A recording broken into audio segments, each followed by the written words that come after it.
Hi. Penney வந்து ஆஸ்திரேலியாவில் படிச்சுட்டு இருந்தா. அவளோட ஸ்டடி ட்ரிப் வந்து தாய்லாண்டில் இருந்துச்சு. ஸோ அதனால் ஆஸ்திரேலியாவிலேருந்து அவள் தாய்லாந்து வந்துட்டான். எனக்கும் ஆஸ்திரேலியா போக பிளான் இருந்துச்சு. ஜாண்டிஸ் வந்துட்டதுனால என்னால் போக முடியல. ஸோ நான் வந்து சென்னையிலேருந்து தாய்லாந்து போயிட்டேன். நாங்கள் தாய்லாந்து வீடியோ போட ஆரம்பிச்சதுலேருந்து எங்கிட்ட நிறையா கொஷின்ஸ் கேட்டுருந்தீங்க. ஸோ இந்த வீடியோவில் ஃப்ளைட்ஸ் எப்படி நாங்கள் புக் பண்ணோம், அதுக்கப்புறம் வீசா என்ன வீசா எடுத்தோம், சிம் கார்ட்ஸ் எங்கே வாங்கினோம், அதுக்கப்புறம் அகாமடேஷன்ஸ் என்ன புக் பண்ணோம், எவ்வளோ சீப்பாக பண்ணணும், அதுக்கப்புறம் என்ன மாதிரி டிரான்ஸ்போர்ட்ஸ்லாம் யூஸ் பண்ணோம், ஃபுட்டு எந்த மாதிரி எடுத்துக்கிட்டோம், தாய் ஃபுட்ஸா இல்லை இந்தியன் ஃபுட்ஸா, அதோட ரேட்ஸ் எவ்வளோ, அதுக்கப்புறம் ஐட்னரி எந்த மாதிரி நாங்கள் பிளான் பண்ணோம், அதுக்கப்புறம் மொத்தமாக எங்களுக்கு எவ்வளோ செலவாச்சு அப்படின்றத இந்த வீடியோவில் பார்க்க போகிறோம். தாய்லாந்து வந்து ஒரு காஸ்ட்லியான கண்ட்ரி, நம்மளாலாம் போகவே முடியாது அப்படின்னு நினைக்கிறவங்க ப்ளீஸ் இந்த வீடியோவை ஸ்கிப் பண்ணாமல் முழுசாக பாருங்கள்.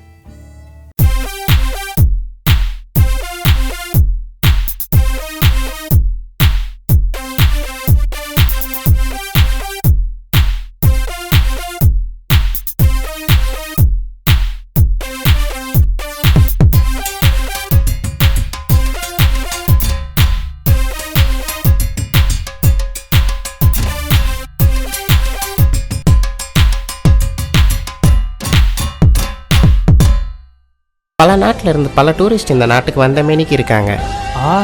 இதுதான்டா தாய்லாந்து. ஃப்ளைட் டிக்கெட்டை பொறுத்த வரைக்கும் Chennai to Bangkok, Bangkok to சென்னையே வந்து ஒரு 12K அந்த மாதிரி தான் ஆச்சு. இப்போ நீங்கள் ஃப்ளைட் டிக்கெட்ஸ் புக் பண்ணும்போது உங்கள் ஹிஸ்ட்ரியை வந்து கிளியர் பண்ணிகிட்டே இருங்க. அப்படி ஹிஸ்ட்ரியை கிளியர் பண்ணவே இல்லை அப்படின்னா நம்ம வந்து அந்த ஃப்ளைட்டை வந்து நம்ம சர்ச் பண்ணுறோம் அப்படின்னு பார்த்துட்டு நமக்கு வந்து ஃப்ளைட் சார்ஜ் வந்து அதிகமாக காட்டுறதுக்கு வாய்ப்பு இருக்குது. எவ்வளோ முடியுமோ அவ்வளோ ஏர்லியராக வந்து ஃப்ளைட் டிக்கெட்ஸ் வந்து புக் பண்ணிக்கிங்க. அப்போ தான் வந்து கொஞ்சம் சீப்பராக இருக்கும். அதுக்கப்புறம் அங்கே வந்து 2 ஏர்போர்ட்ஸ் இருக்குது, ஸ்வர்ணபூமி, இன்னொன்று வந்து டிஎம்கே. நான் ஆஸ்திரேலியாவிலேருந்து வந்ததுனால நான் வந்து ஸ்வர்ணபூமி ஏர்போர்ட்டுக்கு வந்தேன்.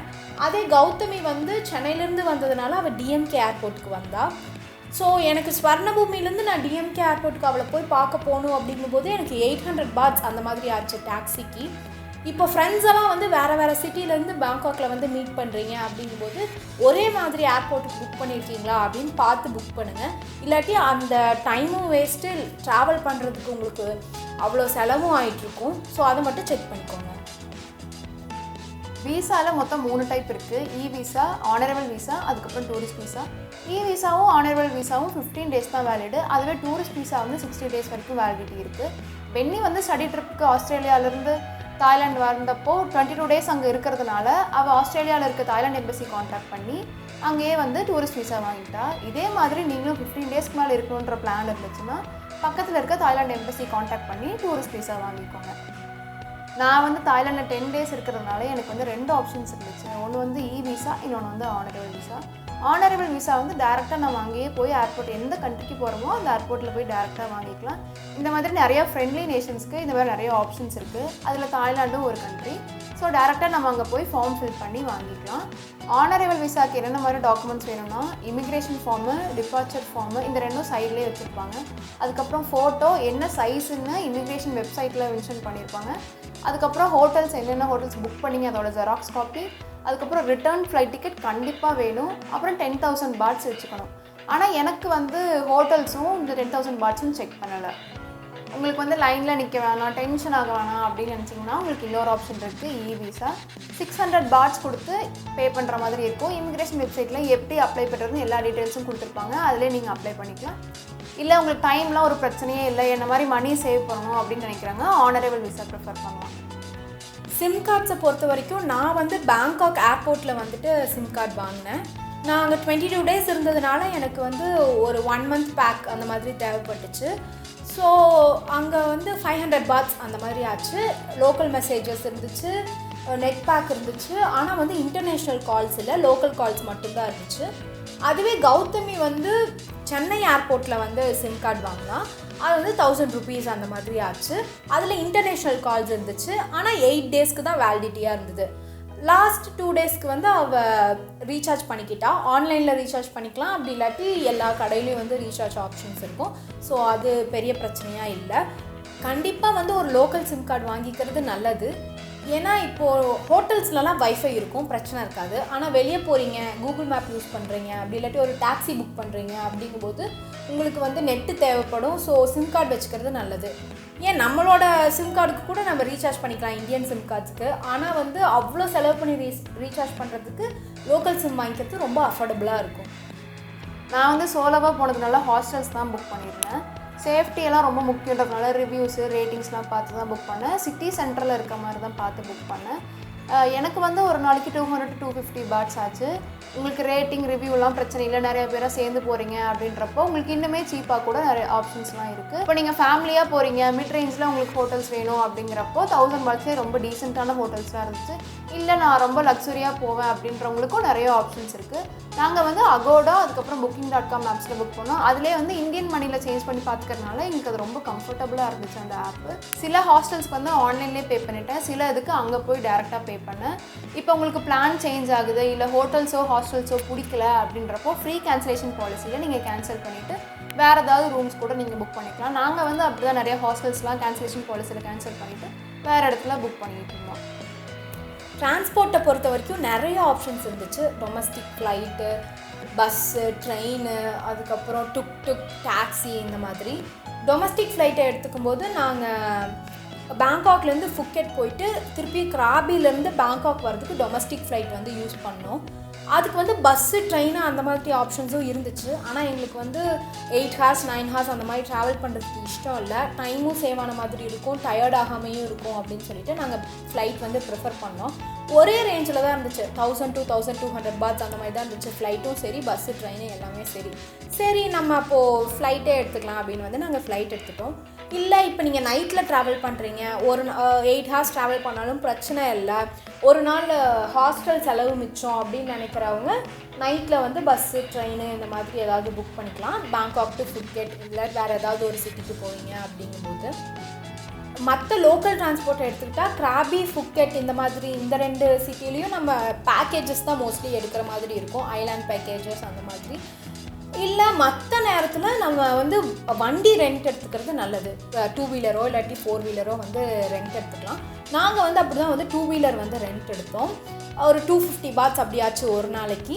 பெட்ரோல் மட்டும் நம்ம போட்டுக்கணும். நம்மளோட பாஸ்போர்ட் அங்கே சப்மிட் பண்ணிவிட்டு நம்ம வந்து வண்டியை எடுத்துக்கலாம். ரொம்ப ட்ரஸ்டபுளான ஒரு கம்பெனிஸாக தான் இருக்கும், அதனால் வந்து நமக்கு பெரிய பிரச்சனை இருக்காது. மற்றபடி டுக் டாக்ஸி இந்த மாதிரிலாம் எடுத்துக்கிட்டால் அது வந்து ரொம்ப காஸ்ட்லியாக இருக்கும். அவ்வளோ செலவு பண்ணுறதுக்கு நம்ம நீட்டாக வந்து வண்டி ரெண்ட் எடுத்துகிட்டு நம்ம எங்கே போகணுன்னு நினைக்கிறோமோ அங்கே வந்து சுற்றிக்கலாம். அதுக்கப்புறம் இப்போ கிராபிலேருந்து ஃபுக்கெட் போகணும், இல்லாட்டி பேங்காக்லேருந்து பட்டாயா போகணும், இந்த மாதிரி இடத்துக்குலாம் டாக்ஸிஸ் இருக்கும், ப்ரைவேட் வெஹிக்கல்ஸ் இருக்கும். அது நம்ம ஹோட்டல்லே வந்து நமக்கு ஆஃபர் பண்ணுவாங்க, புக் பண்ணி கொடுப்பாங்க. நம்ம ஹோட்டல்லே வந்து பிக் பண்ணிப்பாங்க. அதுக்கப்புறம் அங்கே அந்த சிட்டியில் நம்ம எந்த ஹோட்டலில் வந்து புக் பண்ணியிருக்கோமோ அங்கே வந்து ட்ராப் பண்ணிடுவாங்க. அந்த மாதிரி ப்ரைவேட் வெஹிக்கல்ஸும் இருந்துச்சு. பேங்காக்கை பொறுத்த வரைக்கும் அது ஒரு பயங்கரமான சிட்டி அப்படிங்கிறதுனால எல்லா லோக்கல் டிரான்ஸ்போர்ட்ஸுமே இருந்துச்சு. Local bus, local train, metro அந்த மாதிரி. நாங்கள் முக்கால்வாசி வந்து லோக்கல் டிரான்ஸ்போர்ட்ஸ் தான் யூஸ் பண்ணோம். ஏன்னா காசு சேவ் பண்ணணும், கம்மியாக செலவு பண்ணணும் அப்படிங்கிறது வந்து எங்களோட ஒரு கோலாக இருந்துச்சு. அதனால் கொஞ்சம் நடந்தாலும் பரவாயில்ல, லோக்கல் டிரான்ஸ்போர்ட்டை யூஸ் பண்ணலாம் அப்படின்னு வந்து யூஸ் பண்ணிகிட்டு இருந்தோம். ரொம்ப தூரம் நடக்கணும், ரொம்ப டயர்டாக இருக்குது அப்படிங்கிற பட்சத்தில் மட்டும் நாங்கள் வந்து டாக்ஸி யூஸ் பண்ணோம். அங்கே வந்து கிராப் அப்படின்னு சொல்லிட்டு ஒரு ஆப் இருக்குது, நம்ம ஊர் ஓலா ஊபர் மாதிரி கிராப். அதில் வந்து டாக்ஸி, பைக்கு அந்த மாதிரியெல்லாம் வந்து புக் பண்ணிக்கலாம். அப்படி நாங்கள் ஒரு தடவை புக் பண்ணும்போது அந்த டிரைவருக்கு வந்து நாங்கள் என்ன பேசுகிறோம்னே புரியல, அவர் பேசுகிறது எங்களுக்கு புரியல, நாங்கள் பேசுகிறது அவருக்கு புரியல. அதனால நாங்கள் அப்படியே எங்கள் பக்கத்தில் ஒரு கடை இருந்தது, அந்த பாட்டிக்கிட்ட போய், பாட்டி நாங்கள் எங்கள் டிரைவர் ஃபோனில் பேசுகிறாரு, நாங்கள் வந்து இங்கே இருக்கிறோம், கொஞ்சம் வந்து சொல்லுங்கள், நீங்கள் அட்ரஸ் சொல்லுங்கள், தாய் லாங்குவேஜில் பேசுங்க அப்படின்னு சொல்லி நாங்கள் அப்படியே சைன் லாங்குவேஜஸ்லேயே வந்து பேசினோம். அவங்களும் புரிஞ்சுட்டு பேசி அதுக்கப்புறமா வந்து எங்கள் டிரைவர் வந்து வந்தார். இந்த மாதிரி நிறைய ஃபன்னி மூமெண்ட்ஸ் வந்து நடந்துச்சு, லோக்கல் டிரான்ஸ்போர்ட் யூஸ் பண்ணும்போதும் சரி, மற்ற விஷயத்துலையும் சரி.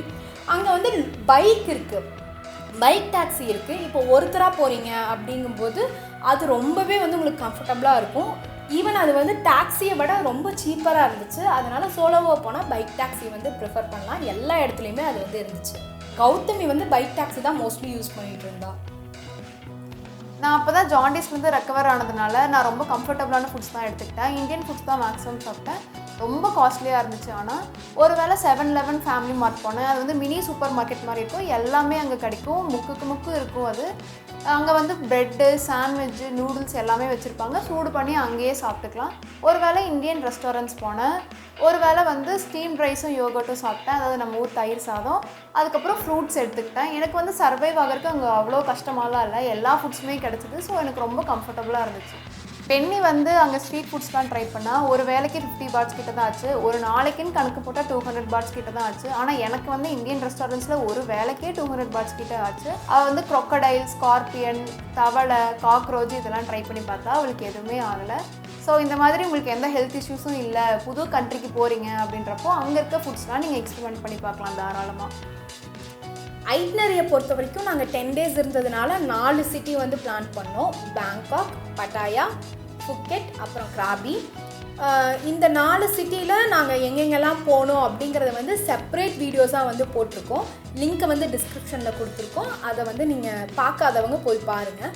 பேங்காக் வந்து ரொம்ப சிட்டியாக இருந்ததுனால நாங்கள் ஸ்ட்ரீட்ஸ்க்கெல்லாம் போனோம். அதுக்கப்புறம் கிராண்ட் பேலஸ் போனோம். பட்டாயா, அப்புறம் ஃபுக்கெட், அப்புறம் கிராபி எல்லாம் பீச்சஸாக இருந்ததுனால நிறைய பீச் ஆக்டிவிட்டீஸ் பண்ணோம். ஐலாண்ட் டூர்ஸ் எல்லாம் போனோம், பேக்கேஜஸ்லாம் எடுத்துக்கிட்டு. அதுக்கப்புறம் அங்கே இருக்கிற எமரால்ட் பூல், ஹாட் ஸ்ப்ரிங்ஸு, அப்புறம் அங்கே இருக்கிற கோயில்கள், இந்த மாதிரிலாம் போயிட்டு இருந்தோம். ஸோ கண்டிப்பாக அந்த வீடியோஸ் எல்லாம் பார்க்காதவங்க டிஸ்கிரிப்ஷனில் இருக்கிற லிங்க்கில் போய் பாருங்கள். இன்னும் நிறையா சிட்டிஸ் இருந்துச்சு, சியாங்மை, அதுக்கப்புறம் நிறையா சிட்டிஸ் இருந்துச்சு. ஒருவேளை எங்கள் டேஸ்ட்டுக்கும் உங்கள் டேஸ்ட்டுக்கும் ஒத்து வரல, உங்களுக்கு வேறு டேஸ்ட் இருக்குது அப்படிங்கிறவங்க இன்னும் நிறையா சிட்டிஸ் இருந்துச்சு. ஸோ அதெல்லாம் போய் எக்ஸ்ப்ளோர் பண்ணலாம். தாய்லாந்து வீடியோஸ் போட ஆரம்பித்ததுலேருந்தே, ஃபோட்டோஸ் அப்லோட் பண்ண ஆரம்பித்ததுலேருந்தே எல்லாரும் கேட்குற கேள்வி, நீங்கள் எப்படி இவ்வளோ செலவு பண்ணுறீங்க, இவ்வளோ காஸ்ட்லியாக சுற்றிட்டுருக்கிறீங்க அப்படின்னு கேட்டாங்க. ஆனால் நாங்கள் வந்து அவ்வளோ காஸ்ட்லியெல்லாம் சுற்றவே இல்லை, எவ்வளோ முடியுமோ அவ்வளோ சீப்பாக தான் வந்து சுற்றிட்டு இருந்தோம். நாங்கள் தாய்லாந்துக்கு போயிருந்தப்போ ஒரு பாட்டோட எக்ஸ்சேஞ்ச் வேல்யூ வந்து 2.5 ருபீஸாக இருந்துச்சு. ஸோ அதை வச்சு நாங்கள் எவ்வளோ செலவு பண்ணோம், எங்களுக்கு எவ்வளோ செலவாச்சு அப்படிங்கிறத வந்து நான் சொல்கிறேன். ஃபஸ்ட்டு விஷயம் இன்டர்னல் ஃப்ளைட்டு. நாங்கள் பேங்காக்லேருந்து ஃபுக்கெட் போனோம், அதுக்கப்புறம் கிராபிலேருந்து திருப்பி பேங்காக் வந்தோம். அதுக்கு வந்து 5000 ருபீஸ் அந்த மாதிரி ஆச்சு. அதுக்கப்புறம் அக்கமடேஷனுக்கு வந்து 200 to 250 பாட்ஸ் அந்த மாதிரி ஹாஸ்டல்ஸில் தான் தங்கியிருந்தோம். 9 days தங்கியிருந்தோம். அதுக்கு வந்து ஒரு 5000 ருபீஸ் ஆச்சு. நீங்கள் வேணும்னா இன்னும் சீப்பாக கூட போய்க்கலாம். அடுத்தது வந்து சிம் கார்டு வந்து ஒரு 1000 ருபீஸ் அந்த மாதிரி ஆச்சு. அதுக்கப்புறம் 2 ஐலாண்ட் பேக்கேஜ் எடுத்தோம். ஃபுக்கெட்டில் ஒரு ஐலாண்ட் பேக்கேஜ், கிராபியில் ஒரு ஐலாண்ட் பேக்கேஜ் எடுத்தோம். அதுக்கு ஈச் 2500ன்னு ஒரு 5000 ஆச்சு. அதுக்கப்புறம் 3 டூர் பேக்கேஜ் எடுத்தோம். கிராபியில் ஒரு டூர் பேக்கேஜ் எடுத்தோம், அதுக்கப்புறம் பட்டாயாவில் ஒன்று எடுத்தோம், அதுக்கப்புறம் பேங்காக்கில் வந்து கிராண்ட் பேலஸ் போனோம். ஸோ இந்த டூர் பேக்கேஜஸ்லாம் சேர்த்து ஒரு 3500 அந்த மாதிரி ஆச்சு. அப்புறம் இன்டர்னல் ட்ராவல், இந்த லோக்கல் ட்ரெயின், பஸ்ஸு, அதுக்கப்புறம் டாக்ஸி, கிராபிலேருந்து ஃபுக்கெட் வந்தது, இந்த மாதிரி இன்டர்னல் ட்ராவல்ஸ்க்கு எல்லாத்துக்கும் வந்து சேர்த்து ஒரு 3500 அந்த மாதிரி ஆச்சு. அதுக்கப்புறம் ஃபுட்டு எடுத்துக்கிட்டால் நாங்கள் வந்து ரொம்ப சீப்பாக ஸ்ட்ரீட் ஃபுட்ஸு மோஸ்ட்லி சாப்பிட்டுட்டு, அதுக்கப்புறம் 7-Eleven யூஸ் பண்ணிவிட்டு இந்த மாதிரி தான் சாப்பிட்டோம். அதுக்கப்புறம் அங்கங்கே வந்து ஸ்நாக்ஸ்லாம் வந்து சாப்பிட்டுட்டு இருந்தோம். ஒரு நாளைக்கு ஒரு 250 அந்த மாதிரி ரேஞ்சில் போட்டு, அதுக்கப்புறம் ஸ்நாக்ஸு சில பல விஷயங்கள் அதெல்லாம் ஆட் பண்ணால் ஒரு 7000 ருபீஸ் இந்த மாதிரி ஆச்சு. ஸோ டோட்டலாகவே எங்களுக்கு வந்து 30,000 ருபீஸ் தான் ஆச்சு, எக்ஸப்ட் ஃப்ளைட் சார்ஜ் வந்து ஒரு 12K. ஸோ வந்து 42,000லேயே வந்து நாங்கள் எங்கள் செலவெல்லாம் முடிச்சிட்டோம். 10 daysக்கு தாய்லாண்டுக்கு 42,000 அப்படிங்கிறது ரொம்பவே பட்ஜெட்டட் ட்ரிப்பு தான். ரொம்ப சிக்கனமாக செலவு பண்ணி தான் வந்து எங்களுக்கு 30,000லேயே வந்து முடிக்க முடிஞ்சுது. இல்லை இன்னும் வந்து நீங்கள் செலவை கம்மி பண்ணணும் அப்படின்னா ஹோட்டல்ஸில் கம்மி பண்ணலாம், இல்லாட்டி ஃபுட்டில் கம்மி பண்ணலாம், இல்லாட்டி லோக்கல் டிரான்ஸ்போர்ட்டே யூஸ் பண்ணிவிட்டு டாக்ஸி யூஸ் பண்ணாமல் இல்லை ஹிச் ஹைக்கிங் பண்ணிவிட்டு அந்த மாதிரியெல்லாம் பண்ணி உங்கள் செலவை வந்து ரெடியூஸ் பண்ணலாம். இல்லை 10 days போகாமல் இல்லை 7 days போகிறீங்க, இல்லை 5 days போகிறீங்க அப்படின்னா 2 சிட்டி மட்டும் போகிறீங்க அப்படிங்கும்போது உங்களுக்கு வந்து இன்னுமே வந்து செலவு வந்து கம்மி தான் ஆகும். நல்லா தெளிவாக பிளான் பண்ணிட்டு போனால் எவ்வளோ வந்து நீங்கள் பட்ஜெட் போட்டிருக்கீங்களோ அவ்வளோ பட்ஜெட்கே வந்து நீங்கள் வந்து முடிச்சிடலாம்.